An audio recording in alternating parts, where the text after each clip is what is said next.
This is a quick video about the 3M, this vinyl door kit. It's really nice, sticks to your door, keeps all the sound out.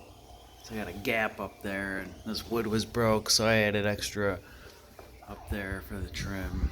But you know, it even works for the bottom. It just glides right over the carpet even too. It really does keep the sound out. I like it a lot. You know, it's just got a solid wood door. At least it's not hollow like some of these other people's in here. Because, you know, it's... Look at that shit. Be pissed. And you gotta have a gap like this. You like see inside. Look at all that.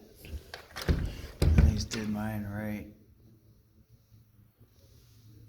Well, everyone, thanks for watching.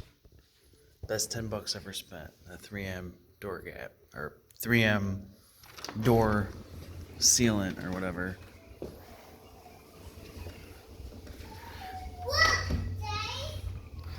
I'm looking.